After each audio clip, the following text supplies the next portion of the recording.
बाई गे आंबो कसं लागलो. मस्त माहेरचो आंबो ना, माझ्या देवगडचो आंबो तसं असा आपला माहेरचा आंबो आहे ना. आवडीन खाते माहेर इल्या आम्ही. देवगड आमचा आम्ही- आंब्यासाठी प्रसिद्ध असा. आम्ही तिघी बहिणी आल्यावरती बघ जग- एक बघ माई हम्म. हाय कर मस्त बसलीये. जगभरात फेमस असतो तो आमचा आंबो देवगडचो.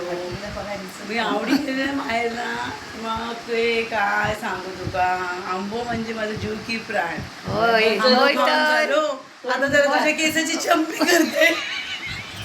ती अशीच मध्ये मध्ये कॉमेडी करत असते. मसाज करते जरा तेलान लावून, भरपूर तेल लावते, गावच्या नारळाचा काढलेला खूप घेते आणि माझी चंपी करते.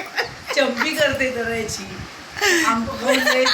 आंबो खाऊन डोक्या गरम झालं तळी करते जरा डोक्यात. चला मंडळी बाय, गुड नाईट. आता बहीण माझी मोठी चंपी करते माझी. नाही अरे खरंच झोपलीला लवकर तर आजच्या गावचं चंपी. तेल काढलेलं असेल ना दा, मस्त थंड वाटत तुका शांत झोप येत आली बघ. आणि मस्त बोलीस की चला गुड नाईट. या हसून हसून अशी दमवे. हसतले तरी काय, माझ्या बहिणीत तशी कॉमेडी फुल. ती मोठी तशी ताई बसलेली, या बघा या बघा. चष्मा लावून आता काय बॅलन्स. फोन मध्ये काय राबतात. आणि मी काय आपल्या बघे चंपी करूया म्हणजे छोटीची, तेल लावून चांगले मारे का झोप बघूया आता मस्त येतली. चला मंडळी बाय, बाय. शुभरात्री. गुड शुभरात्री. नाईट. माझी चंपी करता तोपर्यंत तुम्ही झोपा. चांगलं तुमची करू नको.